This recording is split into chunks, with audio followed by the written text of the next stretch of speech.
ونستغفره ونؤمن به ونتوكل عليه ونعوذ بالله من شرور أنفسنا ومن سيئات أعمالنا من يهده الله فلا مضل له ومن يضلله فلا هادي له ونشهد أن لا إله إلا الله ونشهد أن محمدا عبده ورسوله أرسله بالهدى ودين الحق ليظهره على الدين كله ولو كره المشركون صلى الله على محمد وعلى آله وبارك وسلم تسليما كثيرا كثيرا.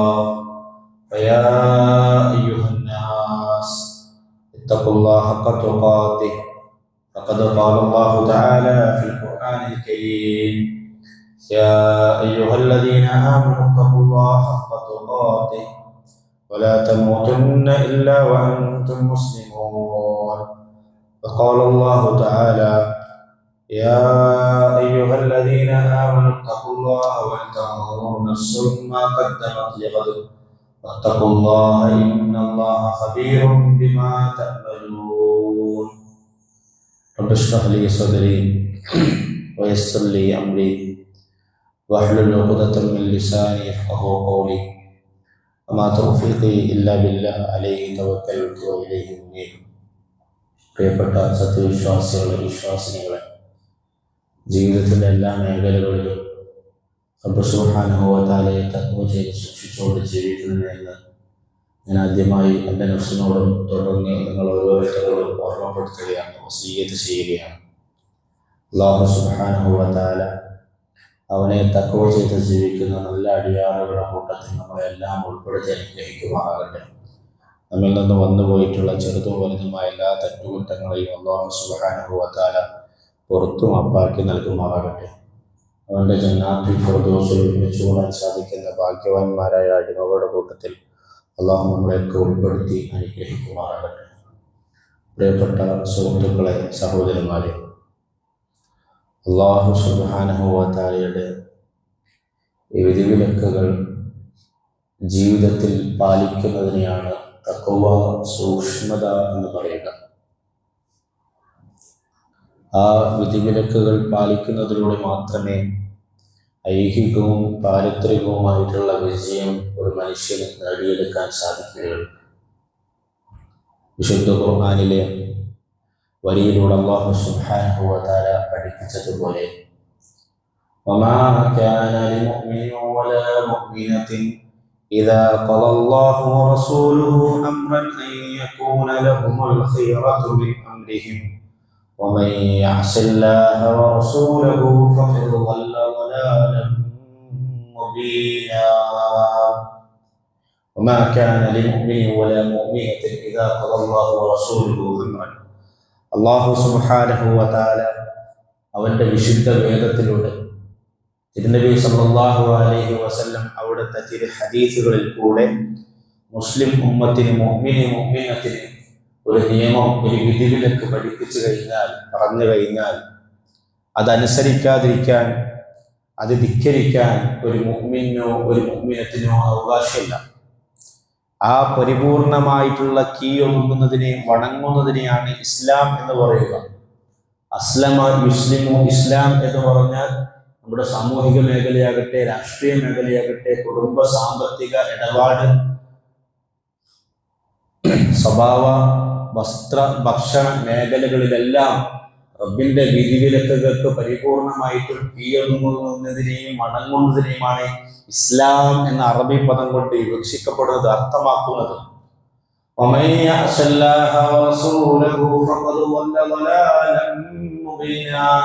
ഇനി വല്ലവനും അള്ളാഹുവിന്റെ വിധിവിലക്കുകളെ, അള്ളാഹുവിന്റെ വിധികളെ ധിക്കരിക്കാനും അനുസരിക്കാതിരിക്കാനും ദാഷ്ട്യം കാണിക്കാനാണ് ഉദ്ദേശിക്കുന്നെങ്കിൽ ഫഖദ് ളല്ല ളലാലൻ മുബീന, അള്ളാഹുവിന്റെ വഴിയിൽ നിന്ന് അവൻ തെറ്റിപ്പോയിരിക്കുന്നു.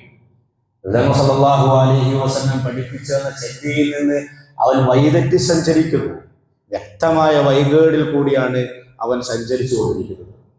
എന്തുകൊണ്ടാണ് മനുഷ്യന്റെ ജീവിതത്തിലെ എല്ലാ മേഖലയിലും ഒരാളുടെ സത്താവിന്റെ നിയമം അനുസരിക്കണം എന്ന് പറയുന്നതിൻ്റെയും അതിൽ കടുംപിടുത്തം കാണിക്കുന്നതിൻ്റെയും പിറകിലുള്ള കാരണം എന്താണ്? കാരണം മനുഷ്യന്റെ സൃഷ്ടാവിന് മാത്രമേ മനുഷ്യൻക്ക് ആവശ്യമുള്ള വിധിവിലക്കുകളെ ഉണ്ടാക്കാനുള്ള അർഹതയുള്ളൂ, അവകാശമുള്ളൂ. മനുഷ്യനെ കുറിച്ച് പരിപൂർണമായും അറിയുക മനുഷ്യന്റെ സൃഷ്ടാവിന് മാത്രമാണ്. മനുഷ്യന്റെ വികാരങ്ങളെക്കുറിച്ച്, മനുഷ്യന്റെ വിചാരങ്ങളെക്കുറിച്ച്, മനുഷ്യന്റെ ചിന്തകളെക്കുറിച്ച്, മനുഷ്യന്റെ ആഗ്രഹങ്ങളെക്കുറിച്ച്, മനുഷ്യന്റെ ശാരീരിക ക്ഷമതയെക്കുറിച്ചും ബലഹീനതയെക്കുറിച്ചും അറിയുന്ന സൃഷ്ടാവിന് മാത്രമേ മനുഷ്യന്മാർക്ക് ജീവിതത്തിൽ ഫോളോ ചെയ്യാനുള്ള നിയമങ്ങൾ പറയാനുള്ള അർഹതയുള്ളൂ. ആ നിയമങ്ങൾ മാത്രമാണ് പ്രപഞ്ചത്തിനെ നേരായ വഴിയിലൂടെ നയിക്കുകയുള്ളൂ. അതല്ലാതെ മനുഷ്യന്മാരായ നമ്മൾ ഉണ്ടാക്കുന്ന ആ നിയമങ്ങൾക്ക് നമ്മൾ വഴിപ്പെടുകയാണെങ്കിൽ, ആ രീതിയിൽ നമ്മൾ ചരിക്കുകയാണെങ്കിൽ അത് വൈകേടിലേക്ക്, അധാർമികതയിലേക്ക്, നാട്ടിൽ കുഴപ്പങ്ങൾ ഉണ്ടാക്കുന്ന അശാന്തിയിലേക്ക് മാത്രമാണ് നമ്മൾ നയിക്കുകയുള്ളൂ.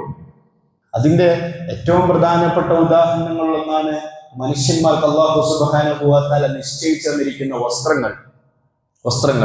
വിശുദ്ധ ഖുർആനിലെ ആയത്തിൽ കൂടെ അല്ലാഹു പറഞ്ഞത് അത്ര മനോഹരാണ്. യാ ബനീ ആദമ ഖദ് അൻസൽനാ അലൈക്കും ലിബാസൻ യുവാരി സൗആതികും വരീശാ. മുഅ്മിനീ എന്നല്ല വിളിക്കുന്നത്, ആദമിന്റെ സന്തതിയെ, നിങ്ങൾക്ക് ഉടുക്കാൻ ആവശ്യമുള്ള വസ്ത്രം ഞാനാണ് നൽകിയത്. നിങ്ങളുടെ നഗ്നത മറക്കാൻ, നിങ്ങൾക്ക് ഭംഗിയേകാൻ. നമ്മൾ ആലോചിച്ച് നോക്കണം. നമ്മൾ അണിയുന്ന വസ്ത്രങ്ങളെ കുറിച്ച് ആലോചിച്ച് നോക്കും. നമ്മൾ കോട്ടനാണ് ധരിക്കുന്നതെങ്കിൽ ഉത്തരേന്ത്യയിലെ ഏതോ ഗ്രാമത്ത് തയച്ചു വളർന്ന പരുത്തിക്കുരുവിൽ നിന്നാണ് ആ വസ്ത്രം ഉണ്ടായത്. നമ്മുടെ വീട്ടിലെ പെണ്ണുങ്ങൾ പട്ടാണ് ധരിക്കുന്നതെങ്കിൽ ആ പട്ടുവസ്ത്രം ഉണ്ടാവാൻ വേണ്ടി അല്ലാഹു സുബ്ഹാനഹു വ തആല സംവിധാനിച്ചത് ഒരു പുഴുവിനെയാണെന്ന് നമ്മൾ ആലോചിക്കണം. അതാണ് അല്ലാഹു സുബ്ഹാനഹു വ തആല പറഞ്ഞ ഖുർആൻ ആയത്തിന്റെ ബാക്കി അല്ലാഹു പറയുന്നത്. യാ ബനീ ആദമ ഖദ് അൻസൽനാ അലൈക്കും ലിബാസൻ യുവാരി സൗആതികും വരീശാ വലിബാസുത് തഖ്വാ ദാലിക ഖൈർ ذلك من آيات الله لعلهم يذكرون. അല്ലാഹു നിങ്ങൾക്ക് ഇറക്കി തന്നിരിക്കുന്ന വസ്ത്രം അല്ലാഹുവിന്റെ ദൃഷ്ടാന്തമാണ്. പട്ടുനൂൽ പുഴുവിന്റെ ശരീരത്തിൽ നിന്ന് നിങ്ങൾ വസ്ത്രം ഉണ്ടാക്കുന്നത് അല്ലാഹുവിന്റെ ദൃഷ്ടാന്തമാണ്. പാടത്ത് തയച്ചു വളർന്ന പരുത്തിക്കുരുവിൽ നിന്ന് നിങ്ങൾ വസ്ത്രം ഉണ്ടാക്കുന്നത് അല്ലാഹുവിന്റെ ദൃഷ്ടാന്തമാണ്. പെട്രോളിയം പ്രോഡക്റ്റുകളിൽ നിന്ന് നൈലോണിന്റെയും മറ്റുമുള്ള വസ്ത്രത്തിന്റെ നൂലുകൾ നിങ്ങൾ ഉണ്ടാക്കിയെടുക്കുന്നത് അള്ളാഹുവിന്റെ ദൃഷ്ടാന്തങ്ങളിൽപ്പെട്ടതാണ്. ലിനൻ തുണികൾ നമ്മൾ ഉപയോഗിക്കാറുണ്ട്. ലിനൻ തുണികൾ ഉണ്ടാക്കുന്നത് ഒരു ചെടിയിൽ നിന്നാണ്. ഒരു ചെടിയുടെ നാരാണ് നിലൻ. ആ ലിനൻ തുണി ധരിക്കുമ്പോൾ നമുക്കൊരു സുഖം കിട്ടുന്നു, ആനന്ദം കിട്ടുന്നു. ആ രീതിക്ക് സസ്യങ്ങളിൽ കൂടി, ജന്തുജാലങ്ങളിൽ കൂടി മനുഷ്യന് അണിയാൻ വേണ്ടിയുള്ള വസ്ത്രങ്ങൾ, സുഗന്ധങ്ങൾ അത് സംവിധാനിച്ചിരിക്കുന്ന അള്ളാഹുവിന്റെ ആയാത്തുകളാണ്.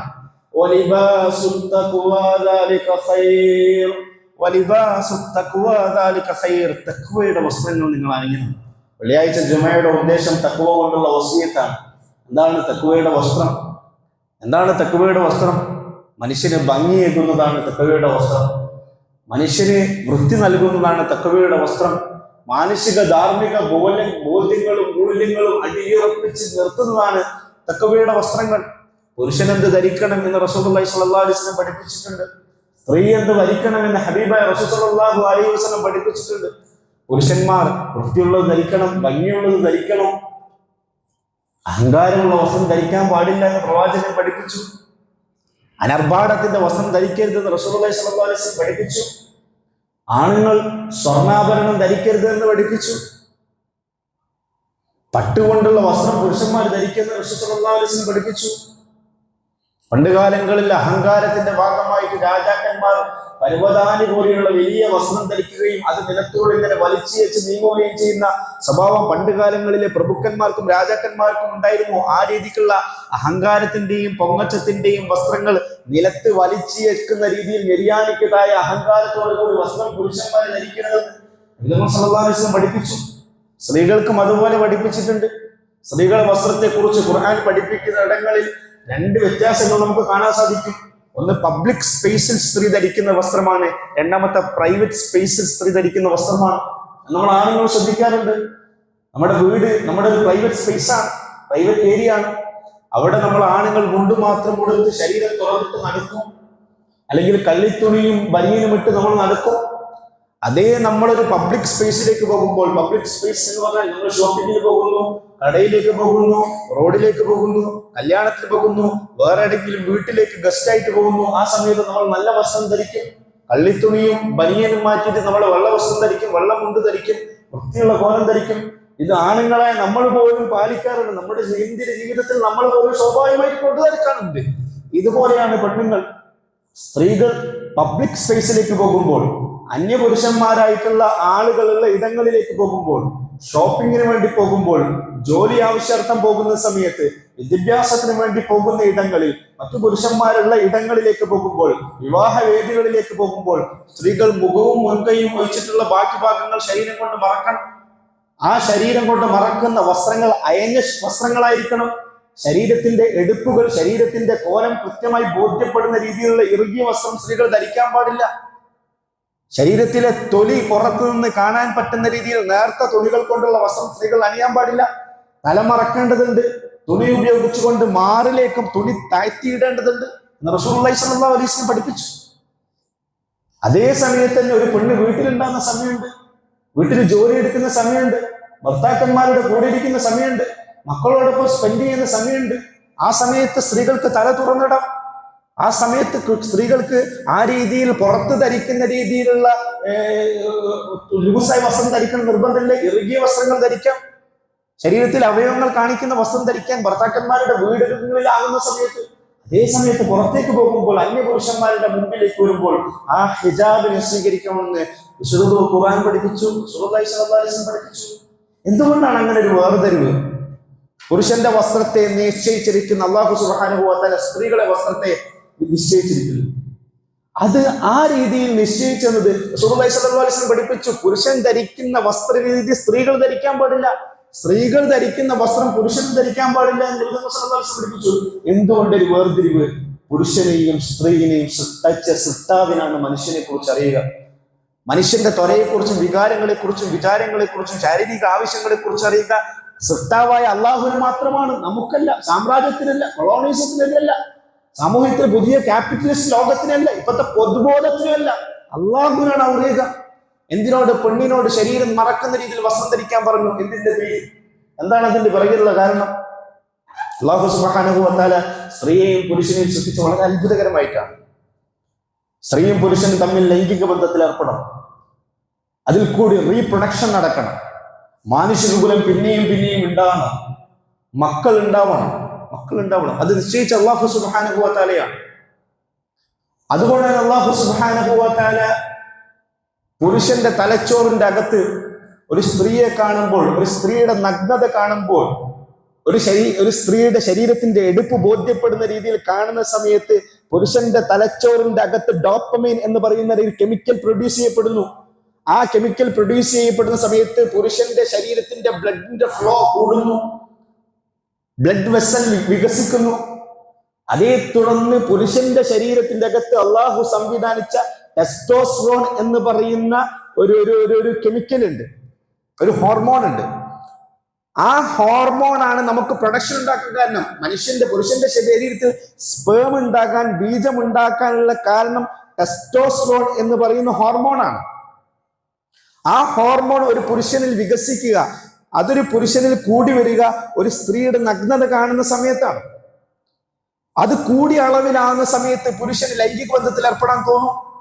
അത് ലൈംഗിക ബന്ധത്തിൽ ഏർപ്പെടാൻ പറ്റുന്ന രീതിയിലുള്ള ഭാര്യ കൂടെ ഇല്ലാത്ത സമയത്ത് അവൻ ഏത് പെണ്ണിനെയാണോ കാണുന്നത് ആ പെണ്ണിനെ വ്യഭിചരിക്കണമെന്ന് അവന് തോന്നും, അല്ലെങ്കിൽ റാപ്പ് ചെയ്യണമെന്ന് അവനക്ക് തോന്നും. ബലാത്കാരമായിട്ട് ആ പെൺകുട്ടിയെ, ആ പെണ്ണിനെ കീഴ്പ്പെടുത്താൻ അവന് തോന്നും. അത് പുരുഷന്റെ ശരീരത്തിൽ ഈ ടെസ്റ്റോസ്റ്ററോൺ അധികരിക്കുന്ന സമയത്താണ്. അപ്പോൾ ഈ ഒരു പ്രശ്നത്തിന് എങ്ങനെയാണ് പരിഹാരം? ഈ ഒരു പ്രശ്നത്തിന് രണ്ട് പരിഹാരമാണ് അള്ളാഹു വച്ചിരിക്കുന്നത്. ആ പരിഹാരത്തെ മാനുഷിക സമൂഹത്തിൽ കൃത്യമായിട്ട് തുടർന്നു പോരണം. രണ്ട് പരിഹാരങ്ങൾ. ഒന്നാമത്തെ പരിഹാരം, സ്ത്രീ അവളുടെ നഗ്നത മറക്കണം. അതാണ് ഖുർആൻ പറഞ്ഞത്,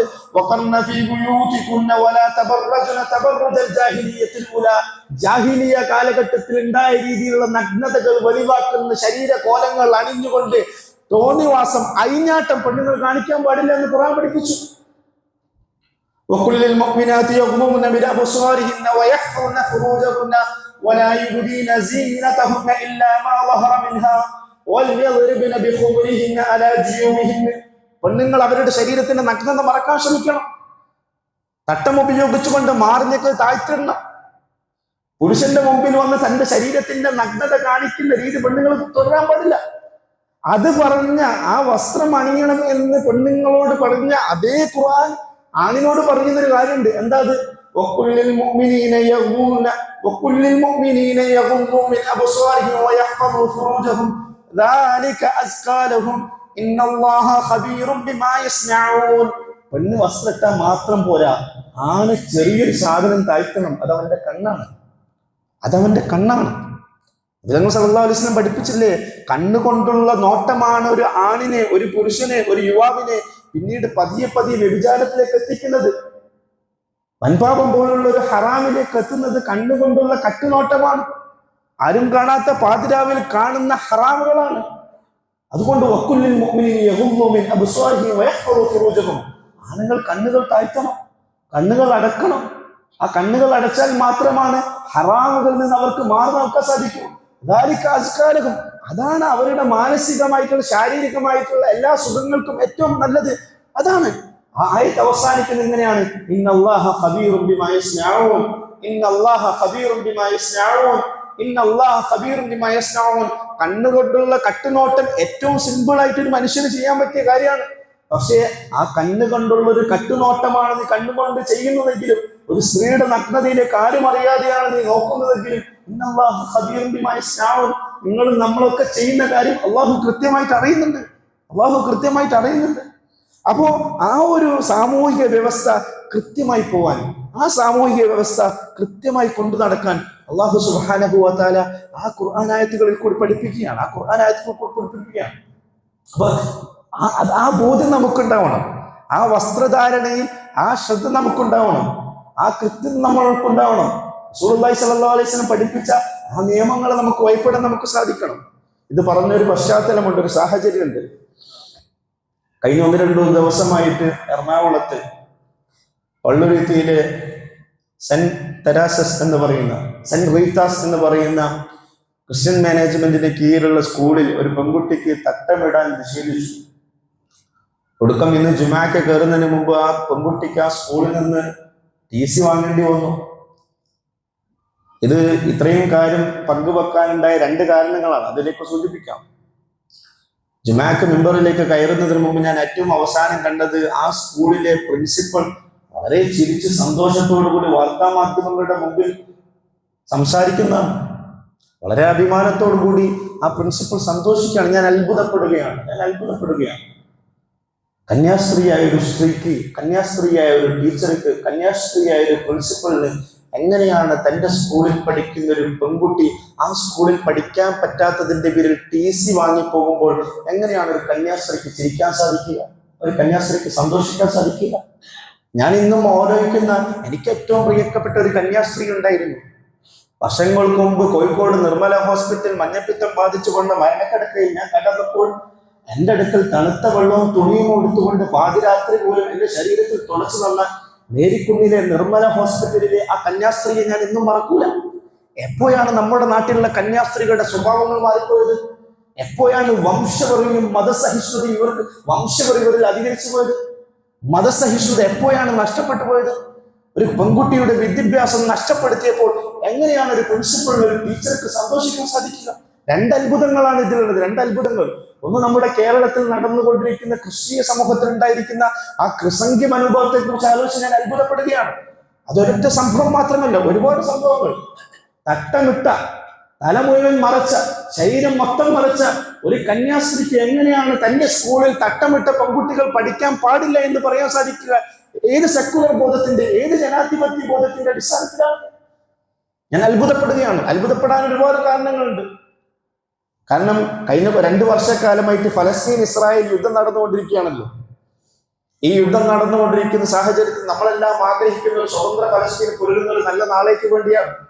അശാന്തി ഇല്ലാത്ത ഒരു കുരിശ് ഉണ്ടാവണം, അശാന്തി ഇല്ലാത്ത ഒരു ഫലസ്തീൻ ഉണ്ടാവണം എന്ന് നമ്മൾ സ്വപ്നം കാണുകയാണ്.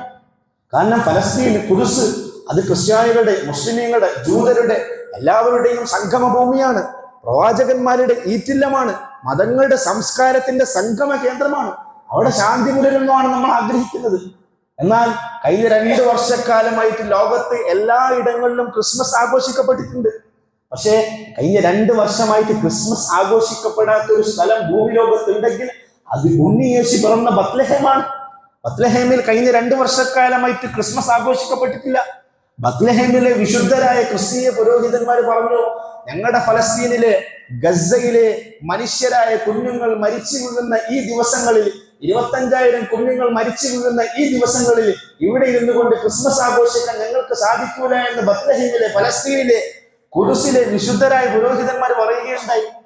കഴിഞ്ഞ വർഷം മരണപ്പെട്ട കത്തോലിക്ക സഭയുടെ അനിഷേധ്യനായ മാർപ്പാപ്പ ഫ്രാൻസിസ് മാർപ്പാപ്പ, നല്ലവനായ ഇടയൻ, കാരുണ്യത്തിന്റെയും ദയയുടെയും ആൾ രൂപമായിരുന്ന ഫ്രാൻസിസ് മാർപ്പാപ്പ, അദ്ദേഹം ഫലസ്തീനിൽ ഇസ്രായേൽ നടത്തിക്കൊണ്ടിരിക്കുന്ന കിരാത യുദ്ധത്തെ കുറിച്ച് അദ്ദേഹം പറഞ്ഞില്ലേ, it's not war, it's cruelty. ഇത് യുദ്ധമല്ല അവിടെ നടന്നുകൊണ്ടിരിക്കുന്നത്, ക്രൂരതയാണ് ഫലസ്തീനിൽ നടന്നുകൊണ്ടിരിക്കുന്നത് എന്ന് പറഞ്ഞിരുന്നത് കത്തോലിക്ക സഭയുടെ പരമോന്നതനായ മാർപ്പാപ്പയാണ്, ഫ്രാൻസിസ് മാർപ്പാപ്പയാണ്. കഴിഞ്ഞ വർഷം അദ്ദേഹം മരണപ്പെട്ടു.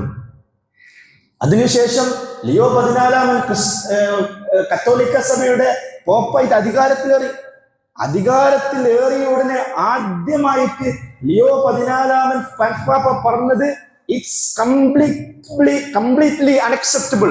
ഒരു കാരണവശാലും ന്യായീകരിക്കാനോ നീതീകരിക്കാനോ സാധിക്കാത്തതാണ് ഫലസ്തീനിൽ നടന്നുകൊണ്ടിരിക്കുന്ന ജനസൈഡ് എന്ന് പറഞ്ഞത് ലിയോ 14 മാർപ്പാപ്പ, ഇപ്പോഴത്തെ കത്തോലിക്ക സഭയുടെ മാർപ്പാപ്പയാണ്. ഇത്രയൊക്കെ ആയിട്ടും എങ്ങനെയാണ് നമ്മുടെ നാട്ടിലെ പ്രസംഗികൾക്ക്, കാസക്കാർക്ക് ഇസ്രായേലിനെ ന്യായീകരിക്കാൻ സാധിക്കുക? ഞാൻ അത്ഭുതപ്പെടുകയാണ്. പിഞ്ചു കുഞ്ഞുങ്ങളുടെ തലയോട്ടിക്ക് നേരെ നോക്കി വെടിയുതിർക്കുന്ന IDF-ന്റെ ടെററിസ്റ്റുകളായ സിയോണിസ്റ്റ് ആർമികളെ കുറിച്ച് ആലോചിച്ചല്ല ഞാൻ അത്ഭുതപ്പെടുന്നത്. അത്തരം ഫോട്ടോയുടെ വീഡിയോയുടെ താഴെ വന്ന് സ്മൈലി ഇമോജി ഇടുന്ന നമ്മുടെ നാട്ടിലെ ഇസ്രായേലിന്റെ കൂടെ നിൽക്കുന്ന ക്രിസംഖികളെ കുറിച്ച് ആലോചിച്ച് ഞാൻ അത്ഭുതപ്പെടുകയാണ്. IDF സൈന്യത്തിന്റെ അക്രമം കാരണമായിട്ട് ഫലസ്തീനിൽ നിന്ന് കുടിയിറക്കപ്പെട്ട, കൊല ചെയ്യപ്പെട്ട ഫലസ്തീനി അറബ് സ്ത്രീകളുടെ വീട്ടിൽ കയറി അവരുടെ അലമാരയിൽ കിടക്കുന്ന അടിവസ്ത്രം ഉടുത്തണിഞ്ഞ് ലൈംഗികാഭാസം കാണിക്കുന്ന വീഡിയോ പുറത്തുവിട്ടത്, ടിക്ടോക്കിൽ കൂടി പുറത്തുവിട്ടത് IDF ടെററിസ്റ്റ് സൈന്യം തന്നെയാണ്. പക്ഷെ അവരുടെ ആ മനോനിലയെ കുറിച്ചല്ല ഞാൻ അത്ഭുതപ്പെടുന്നത്. അത്തരം വീഡിയോയുടെ താഴെ വന്നിട്ട് റെഡ് ദം ഓൾ എന്ന് പറയുന്ന മലയാളികളായ പ്രബുദ്ധരായ ക്രിസ്തീയ സംഖ്യകളെ കുറിച്ച് ആലോചിച്ച് ഞാൻ അത്ഭുതപ്പെടുകയാണ്. ഇസ്രായേലിന്റെ എയർ സ്ട്രൈക്കിൽ ശരീരം ചിഹ്നിച്ചെറിയ ഫലസ്തീനി കുഞ്ഞിന്റെ ശരീരത്തിന്റെ അവശിഷ്ടങ്ങൾ ഒരു പോളിത്തീൻ കവറിൽ വാരിയെടുത്തിട്ട് ഒരു ഫലസ്തീനി അറബി ഉപ്പ ഹോസ്പിറ്റലിലേക്ക് ഓടുകയാണ്, വാവിട്ട് കരയുകയാണ്. ആ വാവിട്ട് കരയുന്ന വീഡിയോയുടെ താഴെ വന്നിട്ട് സന്തോഷിക്കുന്ന ക്രിസംഖികളായ സപ്പോർട്ട് ഇസ്രായേൽ എന്ന് കമന്റ് ഇടുന്ന നമ്മുടെ മലയാളികളായ പ്രബുദ്ധരായ ക്രിസംഖികളെ കുറിച്ച് ആലോചിച്ച് ഞാൻ അത്ഭുതപ്പെടുകയാണ്. എവിടെയാണ് ആ മതസഹിഷ്ണുത നഷ്ടപ്പെട്ടത്? എവിടെയാണ് നമ്മുടെ നാട്ടിൽ ഇത്രയും വർഗീയത വളർന്നു വന്നത്? ഞാൻ സംസാരിക്കുന്നത് ഇരിക്കൂറിലാണ്. കണ്ണൂരിലെ മറ്റെല്ലാ പ്രദേശങ്ങളിൽ നിന്നും വ്യത്യസ്തമായി ക്രിസ്ത്യാനികളും മുസ്ലിമുകളെല്ലാം ഇടകലർന്ന് ജീവിക്കുന്ന ഒരു ഏരിയയാണിത്. നമ്മുടെ മതസഹിഷ്ണുത നഷ്ടപ്പെട്ടത് എവിടെയെന്ന് നമ്മൾ ആലോചിക്കണം. എന്താണ് നമുക്ക് പറ്റിയ പ്രശ്നം? എവിടെയാണ് ഈ വിദ്വേഷം ഉണ്ടാവും നമ്മൾ ആലോചിക്കണം. ഇരിക്കൂർ പോലെയുള്ള ഈ മലയോര ഏരിയകളിൽ ക്രിസ്ത്യാനികൾ വന്നത് കോട്ടയത്ത് നിന്നൊക്കെ വർഷങ്ങൾക്ക് മുമ്പ് കുടിയേറി പാർത്തവരാണ്. ആ കുടിയേറി പാർത്തവരിൽ അധിക പേരും സാധുക്കളായിരുന്നു, ദരിദ്രരായിരുന്നു. ക്രിസ്ത്യാനികളിൽ 3 വിഭാഗം ആളുകളുണ്ട്. ആദർശപരമായിട്ട്, ആശയപരമായിട്ട് അവരിൽ ജാതി ഇല്ലെങ്കിലും മതം മാറിയതിന്റെ അടിസ്ഥാനത്തിൽ ക്രിസ്ത്യാനികളിൽ ജാതികൾ രൂപപ്പെട്ടിട്ടുണ്ട്. തോമാസ് ലീഹയുടെ കയ്യിൽ കൂടി ക്രിസ്ത്യാനികളായ സിറിയൻ ക്രിസ്ത്യാനികളുണ്ട്. അവരാണ് സാധാരണഗതിയിൽ ഈ മലയോര ഏരിയയിലൊക്കെ ഒരുപാട് പറമ്പുകളും തോട്ടങ്ങളും റബ്ബർ എസ്റ്റേറ്റുകളൊക്കെ അവരുടെ കയ്യിലാണ് ഉണ്ടാവുക. എന്നാൽ പോർച്ചുഗീസ് അധിനിവേശത്തിന് ശേഷം ഇന്ത്യയിലേക്ക് വന്ന പോർച്ചുഗീസുകാരുടെ, ഡച്ചുകാരുടെ, ഫ്രഞ്ചുകാരുടെ, ഇംഗ്ലണ്ടുകാരുടെ കൈകളിലായി ക്രിസ്ത്യാനികളായ പിന്നെയുള്ള ഹിന്ദുക്കളുണ്ട്. അവരെ പോയും ക്രിസ്തീയ സമൂഹത്തിലെ താഴ്ന്നവരും ദലിതരായിട്ടാണ് കണക്കാക്കപ്പെടുക. ഉദാഹരണത്തിന് ലത്തീൻ ക്രിസ്ത്യൻസിനെ പോലെ മലയോര ഏരിയകളിൽ കൂടി നിങ്ങൾ യാത്ര ചെയ്തിട്ടുണ്ടെങ്കിൽ സാധുക്കളായി ദരിദ്ര ജീവിക്കുന്ന അങ്ങനത്തെ ഒരുപാട് ക്രിസ്ത്യാനികളെ കാണാൻ സാധിക്കും. അങ്ങനെയുള്ള ക്രിസ്ത്യാനികളെ ചേർത്ത് പിടിക്കാൻ, അങ്ങനെയുള്ള ലാറ്റിൻ ക്രിസ്ത്യൻസിനെ ചേർത്ത് പിടിക്കാൻ, അങ്ങനെയുള്ള ദലിത് ക്രിസ്ത്യൻസിനെ ചേർത്ത് പിടിക്കാൻ ജന്മികളായ മാപ്പിളകളായ നമുക്ക് സാധിച്ചിട്ടുണ്ടോ എന്നൊരു ചോദ്യം ചോദിക്കേണ്ടതുണ്ട്. പണ്ട് കാലങ്ങളിൽ കോട്ടയത്ത് നിന്ന് ഇരിക്കൂർ ഭാഗത്തേക്ക് ക്രിസ്ത്യാനികൾ കുടിയേറിയ സമയത്ത് നമ്മൾ മാപ്പിളകൾ ജന്മികളായിരുന്നു. ഇരിക്കൂറിലെ മാപ്പിളകൾ ജന്മികളായിരുന്നു. ആ കാലഘട്ടത്തിൽ നമ്മൾ അവരോട് കാണിച്ചൊരു ക്രൂരതയുണ്ട്, നമ്മൾ അവരോട് കാണിച്ചൊരു ജന്മിത്വ സ്വഭാവമുണ്ട്. അതിനുശേഷം നമുക്ക് അറബി പൊന്നു വന്നു, നമുക്ക് കോടിക്കണക്കിന് രൂപ വന്നു. അറബി പൈസ വന്നു, പെട്രോളിന്റെ പൈസ വന്നു. നമ്മളെ മാപ്പിളമാർ 2, 3, 4 കോടിയുടെ വലിയ വീടുകൾ വെച്ച് വലിയ വലിയ കല്യാണങ്ങൾ ആഘോഷിച്ച് തിമിർക്കുന്ന സമയത്ത് ഈ സാധുക്കളായ ലത്തീൻ ക്രിസ്ത്യൻസിന്റെ, സാധുക്കളായ ദലിത് ക്രിസ്ത്യൻസിന് ഒരു നേരത്തിന് അന്നമെങ്കിലും വാങ്ങിക്കൊടുക്കാൻ മാപ്പിളകൾക്ക് സാധിച്ചിട്ടുണ്ടോ? ഇതൊന്നും ചെയ്യാത്തതിന്റെ പേരിലാണ് സമൂഹത്തിൽ ഈ സഹിഷ്ണുത വർദ്ധിക്കുന്നത്. ഇതൊന്നും ചെയ്യാത്തതിന്റെ പേരിലാണ് മാപ്പിളമാരോട് ലത്തീൻ ക്രിസ്ത്യൻസിന്, ദലിത് ക്രിസ്ത്യൻസിന് അസൂയ ഉണ്ടാവുന്നത്, വെറുപ്പുണ്ടാവുന്നത്, വിദ്വേഷമുണ്ടാവുന്നത്. നമ്മുടെ തിരുത്തലുകൾ തുടങ്ങേണ്ടത് നമ്മളിൽ നിന്ന് തന്നെയാണ്. ചേർത്ത് പിടിക്കലിന്റെ, മതസൗഹാർദ്ദത്തിന്റെ, സഹിഷ്ണുതയുടെ, സ്നേഹത്തിന്റെ ഒരു നല്ല നാട് വളർത്തിയെടുക്കാൻ നമുക്ക് സാധിക്കണം. ഇതാണ് ഒന്നാമത്തെ വിഷയം. രണ്ടാമത്തെ വിഷയം, ഞാൻ അത്ഭുതപ്പെടുന്നത് നമ്മളെ മാപ്പിളകളായ മാതാപിതാക്കളെ കുറിച്ച് ആലോചിച്ചിട്ടാണ്. കഴിഞ്ഞ ദിവസം 1-2 ദിവസമായിട്ട് പ്രശ്നം നടക്കുകയാണ്. വിദ്യാഭ്യാസ വകുപ്പ് ഇടപെട്ടു, മന്ത്രി ഇടപെട്ടു, ആരിടപെട്ടിട്ടും ക്രിസ്ത്യൻ മാനേജ്മെന്റ് തയ്യാറല്ല. പക്ഷെ എന്റെ സിമ്പിളായുള്ള ഒരു ചോദ്യം, എന്തിനിത്തരം സ്കൂളുകളിൽ കുട്ടികളെ ചേർക്കുന്നു എന്നുള്ള ചോദ്യമാണ്. എന്തിനിങ്ങനെയുള്ള സ്കൂളുകളിൽ കുട്ടികളെ ചേർക്കുന്നു? ഇതൊരൊറ്റ പെൺകുട്ടിയുടെ മാത്രം വിഷയമല്ലല്ലോ. കേരളത്തിലെ 14 ജില്ലകളിൽ ക്രിസ്ത്യൻ മാനേജ്മെന്റിന്റെ അണ്ടറുള്ള സ്കൂളുണ്ട്. അതിൽ തന്നെ സെക്കുലർ ആയിട്ടുള്ള ജനാധിപത്യ മൂല്യങ്ങൾ മുറുകെ പിടിക്കുന്ന സിസ്റ്റർമാരും പുരോഹിതന്മാരും നയിക്കുന്ന നല്ല സ്കൂളുകളുണ്ട്, ഒരുപാട് സ്കൂളുകളുണ്ട്. പ്രത്യേകിച്ച് പറഞ്ഞാൽ ഞങ്ങളുടെ കോഴിക്കോടൊക്കെ ഒരുപാടുണ്ട്. എന്നാൽ ഇപ്പോഴും മനസ്സിന്റെ അകത്ത് വംശവെറി കൊണ്ടു നടക്കുന്ന, കാസയുടെ ഏരിയകളായി വർത്തിക്കുന്ന, വംശവെറിയും മതവിദ്വേഷവും അസഹിഷ്ണുതയും മാത്രം കൊണ്ടു നടക്കുന്ന ക്രിസ്ത്യൻ മിഷണറിമാരുടെ, സിസ്റ്റർമാരുടെ അണ്ടറിലുള്ള സ്കൂളുകളുണ്ട്. അതിന്റെ ഏറ്റവും പുതിയ ഉദാഹരണം മാത്രമാണ് സെന്റ് റീത്താസ് എന്ന് പറയുന്ന പണമ്പിളിയുള്ള ആ സ്കൂൾ. ഇതെല്ലാം എത്ര ഉദാഹരണങ്ങളുണ്ട്. കഴിഞ്ഞ വർഷം വയനാട് പ്രശ്നം ഉണ്ടായില്ലേ? അതിനു മുമ്പത്തെ വർഷം കോഴിക്കോട് പ്രൊവിഡൻസ് സ്കൂളിൽ പ്രശ്നം ഉണ്ടായില്ലേ? കണ്ണൂരിലെ സെന്റ് തെരേസസ് സ്കൂളിൽ പെൺകുട്ടികൾക്ക് 10ാം ക്ലാസ്സും +2 വരെയുള്ള പെൺകുട്ടികൾക്ക് തട്ടമിടാൻ പറ്റുന്നുണ്ടോ? എന്നിട്ടും കണ്ണൂരിലെ ആ സ്കൂളിൽ മുസ്ലിം പെൺകുട്ടികൾ പഠിക്കുന്നില്ലേ? എന്റെ മാതാപിതാക്കൾക്ക് ബുദ്ധിയില്ലാത്തതിന്റെ പേരാണോ? ഒരൊറ്റ കാരണമാണ് പറയുന്നത്, നല്ല വിദ്യാഭ്യാസം കിട്ടും, മക്കൾക്ക് നല്ല വിദ്യാഭ്യാസം കിട്ടുന്നതിന് വേണ്ടി പെൺകുട്ടികളുടെ തട്ടം പോരാൻ വേണ്ടിയാണോ? പെൺകുട്ടികൾ നല്ല വസ്ത്രം ധരിപ്പിക്കാതിരിക്കാൻ വേണ്ടിയാണോ മാതാപിതാക്കൾ പഠിക്കേണ്ടത്? ഞാൻ കോഴിക്കോടുകാരനാണ്. പ്രൊവിഡൻസ് സ്കൂൾ കോഴിക്കോട് മുസ്ലിം ഏരിയ, മുസ്ലിങ്ങൾ ഒരുപാട് ജീവിക്കുന്ന ഒരു ഭൂരിപക്ഷ ഏരിയ ആണ് കോഴിക്കോട് ടൗൺ ഭാഗം. അവിടെയുള്ള സ്കൂളാണ് പ്രൊവിഡൻസ് സ്കൂൾ. ആ പ്രൊവിഡൻസ് സ്കൂളിൽ പെൺകുട്ടികൾക്ക് തട്ടമിടാനുള്ള അനുവാദമില്ല, ഉച്ചനേരം തട്ടമിടാനുള്ള അനുവാദമില്ല. അതിനെതിരെ സമരം നടന്നു. ആ സമരത്തിന്റെ പേരിൽ എന്റെ നാട്ടുകാരനായി ഒരുപാട് ജമാഅത്ത് പ്രവർത്തകർക്ക് ജയിലിൽ കിടന്നു. റഷീദ് മാഷിനെ പോലുള്ള ആളുകൾ, ഞാൻ അവരൊക്കെ കാണാൻ പോയിരുന്നു, അവരോട് സംസാരിച്ചു. ഞാൻ ആലോചിച്ചു പോയി, ആർക്ക് വേണ്ടിയാണ് ഈ സമരം ചെയ്യുന്നത്? തട്ടമിടാൻ അനുവാദം നൽകാത്ത ക്രിസ്തീയ മാനേജ്മെന്റ് സ്കൂളുകളിൽ കുട്ടികളെ പോയി ചേർക്കുന്ന മാപ്പിളകളായ മാതാപിതാക്കളെയാണ് തിരുത്തേണ്ടത്. അവരാണ് തെറ്റ് കാണിച്ചത്. الرجال قوامون على النساء بما فضل الله بعضهم على بعض وبما أنفقوا من أموالهم. മാതാപിതാക്കൾ എന്ന് പറഞ്ഞാൽ കേവലം റേഷൻ കാർഡിൽ ഗ്രഹനാഥൻ എന്ന് പേര് എഴുതാൻ വേണ്ടി മാത്രമല്ല മാതാപിതാക്കൾ. ഗ്രഹനാഥൻ എന്ന് എഴുതാൻ വേണ്ടി മാത്രമല്ല, തന്റെ വീട്ടിലുള്ള ഉമ്മ, തന്റെ വീട്ടിലുള്ള ഭാര്യ, തന്റെ വീട്ടിലുള്ള പെൺകുട്ടികൾ, അവരുടെ വസ്ത്രത്തെ കുറിച്ച് ഉപ്പമാർക്ക് ബോധ്യം ഉണ്ടാവണ്ടേ? അത് വാങ്ങിക്കൊടുക്കുന്ന സമയത്ത് മാതാപിതാക്കൾക്ക് ബോധ്യം ഉണ്ടാവണ്ടേ? മാതാപിതാക്കൾക്ക് ചിന്തയുണ്ടാവണ്ടേ? ആലോചന ഉണ്ടാവട്ടെ? നമ്മൾ ആലോചിച്ച് നോക്കൂ, നമ്മുടെ ഉമ്മയെ, നമ്മുടെ സഹോദരിയെ, നമ്മളെ മകളെ, നമ്മളെ ഭാര്യയുടെ ശരീരത്തിന്റെ നിമ്നോന്നതികൾ, അവരുടെ സൗന്ദര്യങ്ങൾ, അവരുടെ ശരീരത്തിന്റെ ആകാരങ്ങൾ ഏതെങ്കിലും അന്യപുരുഷൻ കണ്ടാസ്വദിക്കുന്നത് നട്ടലുള്ള ഏതെങ്കിലും ഇഷ്ടപ്പെടുമോ? ഇഷ്ടപ്പെടില്ലല്ലോ. അത് ശീലിപ്പിക്കണ്ടേ? ആ രീതിയിൽ ഒരു തർബീയത്ത് വളർത്തിയെടുക്കണ്ടേ? അപ്പോ നമ്മുടെ മാറ്റങ്ങൾ ഉണ്ടാവേണ്ടത് നമ്മളിൽ നിന്ന് തന്നെയാണ്. നമ്മുടെ മാറ്റങ്ങൾ ഉണ്ടാവേണ്ടത് നമ്മളിൽ നിന്ന് തന്നെയാണ്. നമ്മുടെ ആലോചനകൾ ഉണ്ടാവേണ്ടത് നമ്മളിൽ നിന്ന് തന്നെയാണ്. തിരുത്തലുകൾ തുടങ്ങേണ്ടത് നമ്മളിൽ നിന്ന് തന്നെയാണ്. ഒരിക്കൽ റസൂലുള്ളാഹി സ്വല്ലല്ലാഹു അലൈഹി വസല്ലമയുടെ അടുക്കൽ ഒരു സഹാബി ഒരു സ്വർണത്തിന്റെ മോതിരം ധരിച്ചിട്ട് വന്നു. ആണുങ്ങൾ സ്വർണ്ണ മോതിരം ധരിക്കാൻ പാടില്ല. റസൂലുള്ളാഹി സ്വല്ലല്ലാഹു അലൈഹി വസല്ലമക്ക് ആ സഹാബിയുടെ ഇഷ്ടമുണ്ട്. റസൂലുള്ളാഹി സ്വല്ലല്ലാഹു അലൈഹി വസല്ലം ആ സഹാബിയുടെ കയ്യിൽ നിന്ന് ആ സ്വർണത്തിന്റെ മോതിരം ഊരിയിട്ട് വലിച്ചെറിഞ്ഞു. ഞങ്ങൾ ചോദിച്ചു,